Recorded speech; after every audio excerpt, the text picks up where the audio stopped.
This conversation is coming to us out of the book of Matthew. Matthew chapter 25, verses 14 to 30. We see the Lord himself in the Old Testament leading and guiding Israel. He's protecting them. He's taking care of them. And no matter how much he does or what he does for Israel, they keep rebelling. They keep serving other gods. And so God will allow their enemies to overtake them. And then they cry out to God. And guess what? It's the same cycle again. God comes in and he blesses them. He protects them and he guides them. And then guess what? They start serving other gods again. It's just a repeated cycle. And then we come over to the New Testament. And Jesus is blessing us. Jesus is walking amongst us. And he's blessing us and he's healing us. And he's given us so many golden nuggets, if you will, of how we can overcome. And we keep crying out to him and he keep blessing us. And we start serving other gods, start being disobedient, start being rebellious, start turning our back on him. And he comes in and guess what? Things start happening to us again. And Jesus comes in, he protects us, he guides us, he leads us. And we just in a repeated cycle as well. This flesh likes to rebel. This flesh likes to cry out wolf, if you will. And it knows it's doing wrong, but it still wants a savior. And that's where Jesus comes in and he teaches us the parables of this particular message, the parable of the talents. But Jesus is teaching us parables and he's teaching us stories because he's trying to get us to connect the dots. The same way God was doing in the Old Testament, Jesus is doing in the New Testament, trying to get us to connect the dots to understand that the goal is the kingdom of heaven. He even gave us an open book test, if you will. That's the Bible. I mean, who gives you an open book test? Somebody who's pulling for you. Someone who wants you to make it in. Jesus gave us the Bible and said, here it is. Here is the open book for you to pass this exam. Can you pass it? And guess what? We're still failing. But we can't blame Jesus because he keeps teaching us. He keeps providing for us. And this particular story in verse 14, it reads like this. Stay with me. For the kingdom of heaven is as a man traveling into a far country, who called his own servants and delivered unto them his goods. Verse 15, and unto one he gave 5 talents, to another 2, and to another 1, to every man according to his several ability, and straightway took his journey.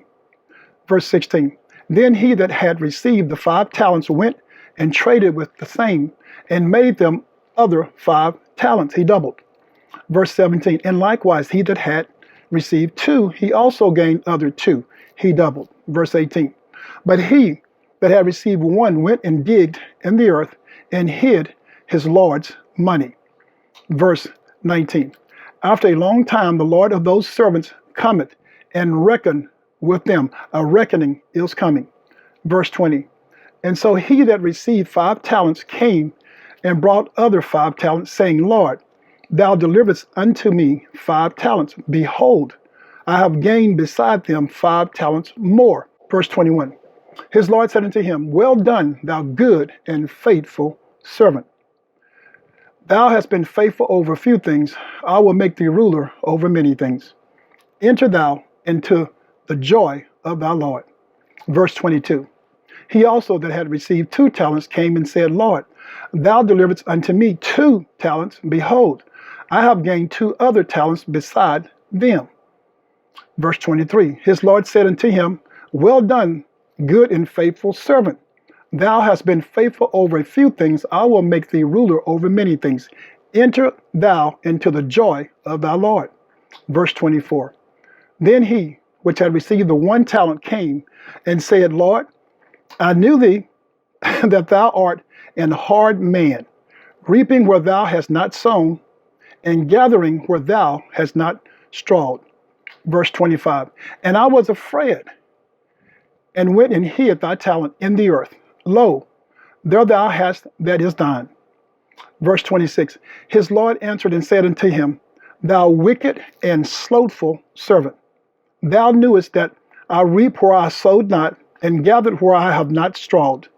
Verse 27, thou oughtest therefore to have put my money to the exchangers, and then at my coming I should have received my own with usury, which means interest. Verse 28, take therefore the talent from him, and give it unto him which hath 10 talents. Verse 29, for unto every one that hath shall be given, and he shall have abundance. But from him that hath not shall be taken away even that which he hath. Verse 30. And cast ye the unprofitable servant into outer darkness. There shall be weeping and gnashing of teeth. One servant traded and doubled his talents. The other servant gained and doubled his talents. And the remaining servant hid, buried his talents. Which one of these servants do you resemble? Think about it for a moment, because you resemble one of them, that's for sure. It depends on where you are right now in your life. But at one stage of your life, you might have been the one with the 1, or the one with the 5, or the one with the 2. But you have faced these particular categories before. This is not your first time facing this particular question. But which one today do you resemble? Because see, the thing about getting better is about acknowledging where you are. I pray that you can acknowledge where you are. As I go through this summarizing of this particular message, please find yourself and clean yourself out of whatever is inside of you that is not like Jesus. Whatever it is, we need to make sure that we can acknowledge it so that we can cast it off of us. This particular message is found in verse 24 and verse 25. Our subject is scared money don't make money.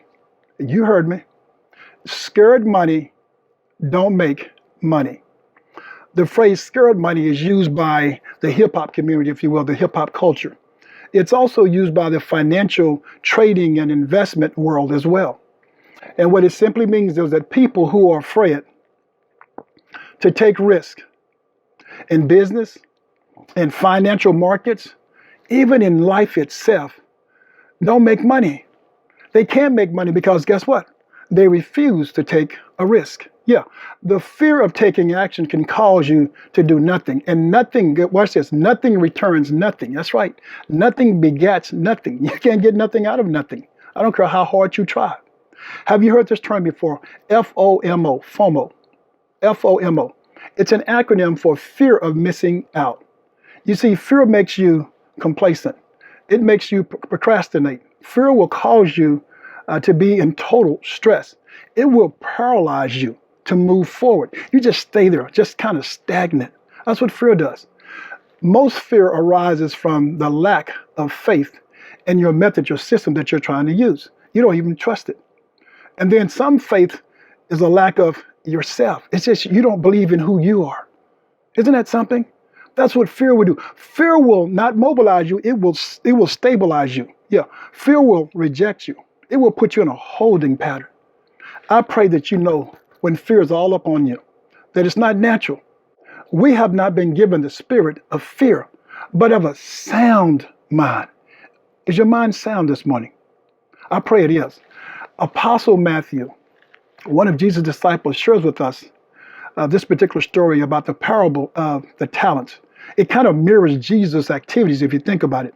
Jesus pulls together the Last Supper and he invites the disciples. And so they come and he's telling them about his plans and his departure and that he has to go to be with the Father. But hey, watch this.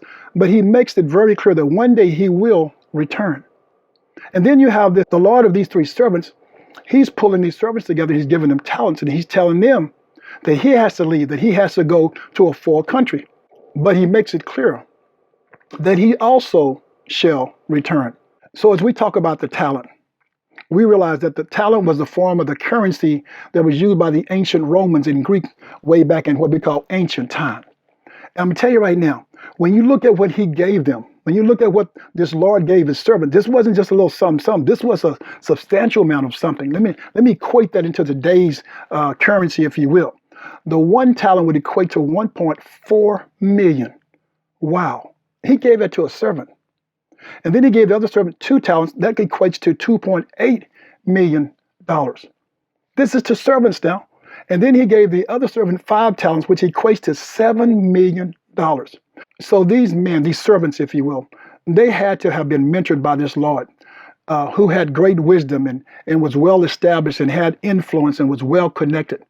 He had to have spent time with them to develop them, to understand the ropes and how to learn the tricks of the trade, if you will. This was someone that they felt comfortable with, and he felt comfortable with them. He could trust them. I don't know about you, but who trusts slaves? Who trusts people that are working for them? I mean, you didn't hear him talk about he gave this kind of money to his CEO or to his COO of his company or to the vice presidents. No. He gave this to servants. Wow. Serving. Yeah, gleaming from him. He could trust them. And the Bible tells us according to their several abilities. You know what that means? According to their health, according to their education, according to their influence, according to the opportunities that he felt that they had. Several means greater than two. Yeah, it means that they have more than one ability, one skill. These are bad boys. Ability means possession of the means or skill to do something. I like that word possession of the means because what it's telling me is that if I don't have the skill to build a house, I know how to get someone to build a house for me. See, you got the possession of the means. You know how to use your persuasive conversations, your persuasive communication. That's what you can do. See, you're a bad boy. You're a bad sister. It's not all about you doing something with your hands. It's about you know how to put things together, get someone to do it for you. You don't need to be doing the labor. You just need to kind of bring the plan. You need to be the organizer, the motivator, the encourager.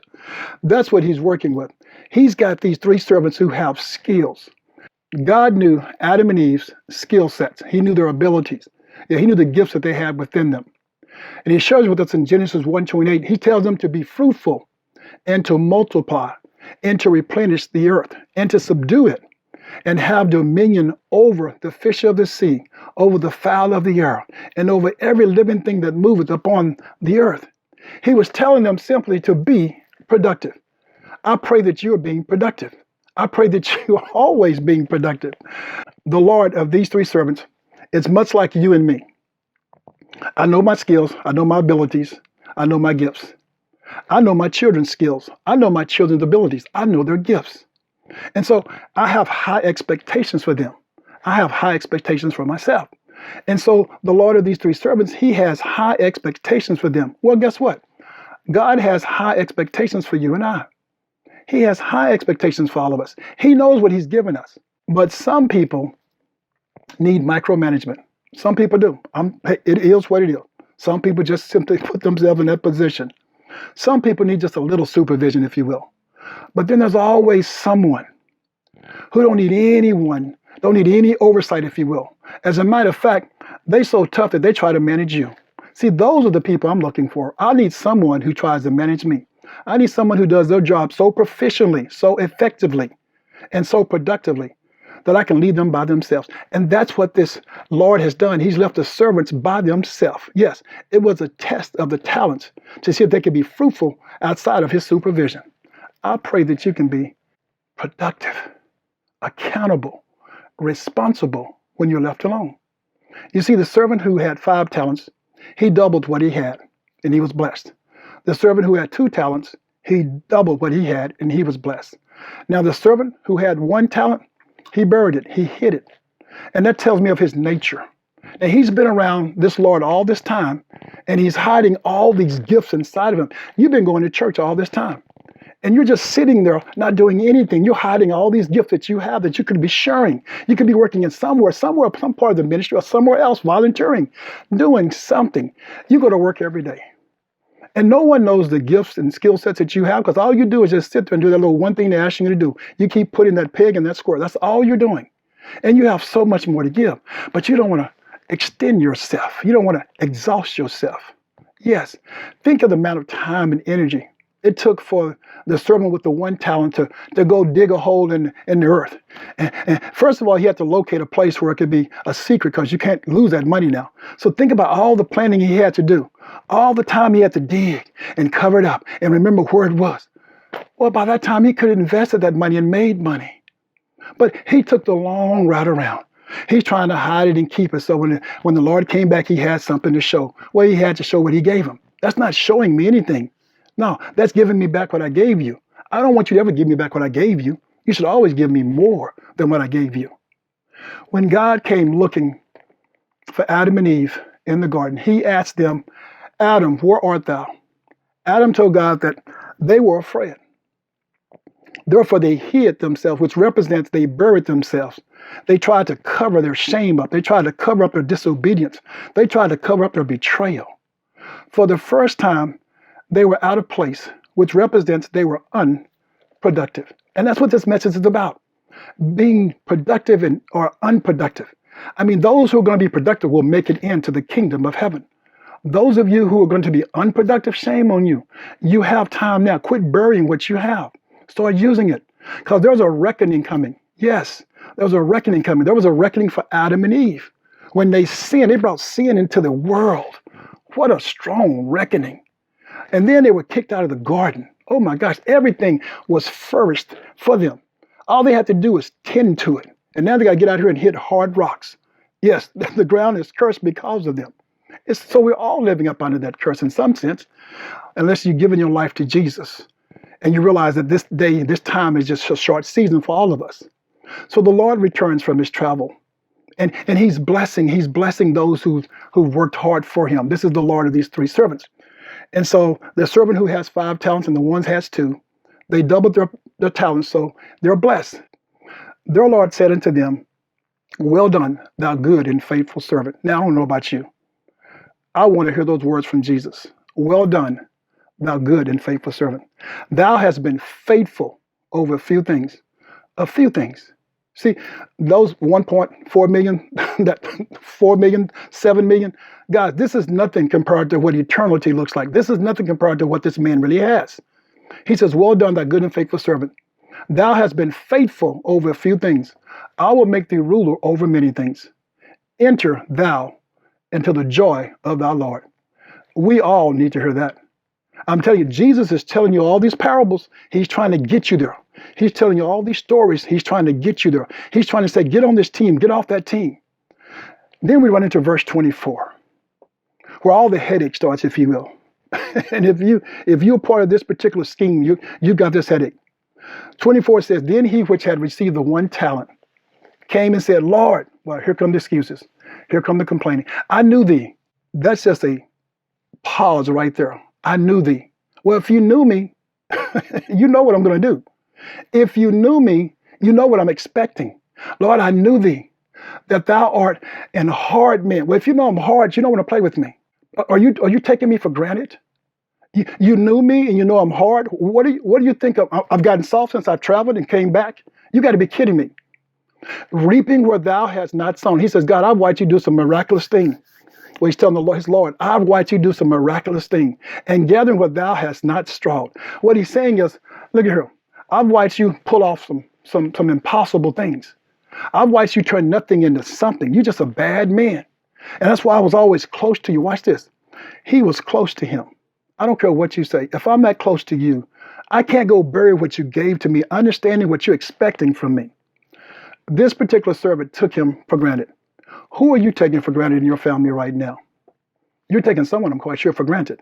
Yeah, you've been around them, they've been grooming you, and you just become common with them.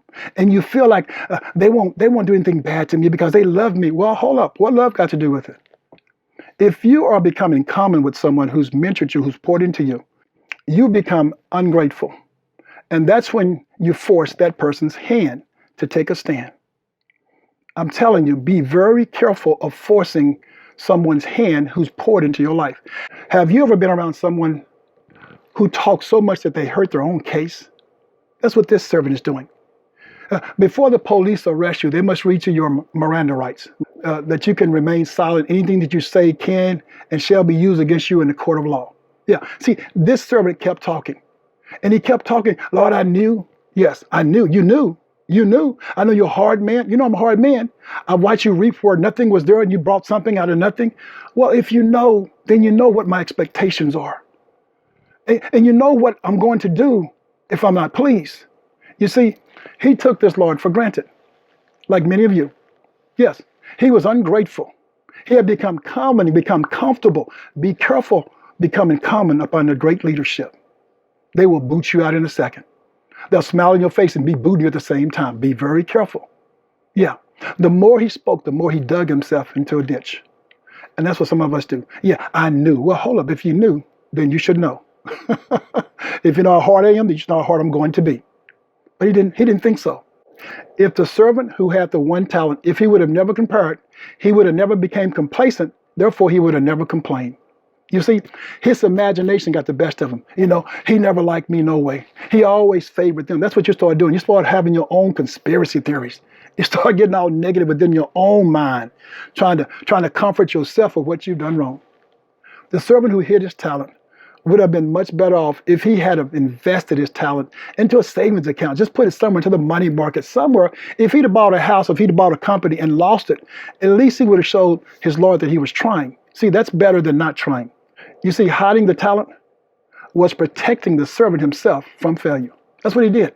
You see, the servant was hiding the talent to protect himself from failure. Sometimes failure teaches us how to fail forward right into success. Sometimes you got to take a risk. We run right into verse 25 where it says, the servant says, and I was afraid. I was afraid, so therefore I went and hid thy talent in the earth. There's an old proverb that says a bird in the hand is worth two in the bush. And what it's telling you, it's warning you not to take unnecessary risk. It's telling you it's better to keep what you have than to risk getting more and ending up with nothing. See, that's what this particular servant prescribed to. He didn't want to take a risk at all. He wanted to hold on to what he had. Well, that proverb is a proverb, but let's be for real. We'd all be poor and broke if we listened to it and went by it and lived by it. You can't live by that proverb. I mean, that's good for somebody, but not good for us. Not that proverb. Yeah. See, it's not about the amount that you started with. It's about what you end up with. Let me ask you this question. What else are you capable of bearing? See, that reflects on your personality. If you're going to bury something that's mine, what are you burying that's yours? Whew. Be careful burying your talents into your job. Yeah. Into someone else's company.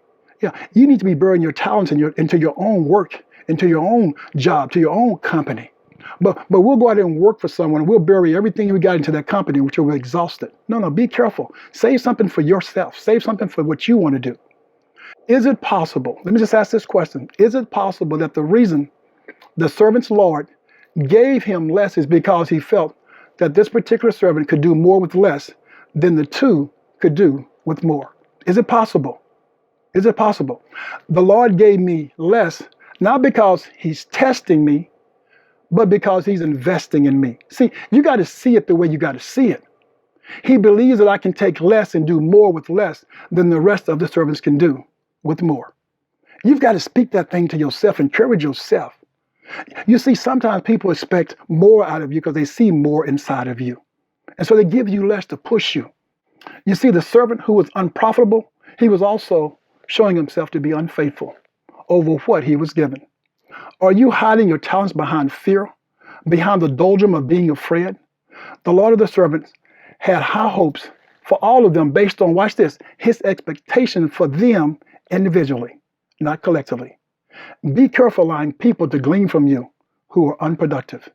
Yes, the devil wants you sitting on the sidelines watching everyone else moving forward. He wants you to be in fear. He wants you to be afraid. The devil wants to smother you in fear. Yeah, he wants to drown you in fear. He wants your thoughts to be of fear in the morning when you wake up and your thoughts at night when you go to bed. How many times have we heard the story of people who were so afraid to spend their money that when they died, if you went to their house and you found money in the mattress, you found money in the chair, you found money in the walls, because they was afraid to invest it. So they hid it and they died. And someone else is going to enjoy it and reap the benefits from it. The Lord of these servants, he came back to reckon with them. He came back to count what they had accumulated. Jesus is coming back to reckon with you and I. I pray that we have something for him. I pray that you have accepted him as your Lord and Savior. I mean, that's what it takes. It's not a whole lot to do. You got to believe in your heart, though. You got to confess it with your mouth, though. I pray that you understand that there's a reckoning coming. Jesus is returning for a reckoning. Will you be ready? I pray that you are. The Lord cast out this unprofitable servant. He says, cast him out into outer darkness. I don't know what that looks like. I don't want to know. I don't think you want to know. I don't think anyone will peep at it. Remember, Adam and Eve were cast out of the garden. Cain was cast out of the land. Joseph was cast out into slavery by his brothers. The children of Israel was cast out of the promised land because they kept serving other gods. Satan was cast out of heaven, and a third of the angels. So God is in the casting business. I'm going to tell you right now. Use your God-given abilities to reach those who don't know him and give him the credit for your talents. Jesus gives us two commandments: to love the Lord and to love others as we love ourselves. Let me tell you something. When we steward our talents to honor him and to bless others, we're on the right track.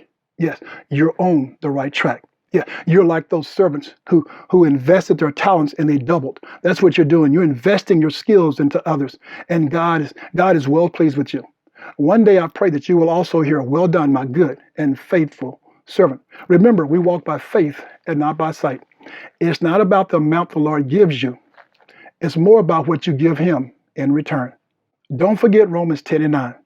Confess with your mouth that Jesus Christ is Lord, and believe in your heart that God has raised him from the dead, and you too shall be saved. Remember, God is God.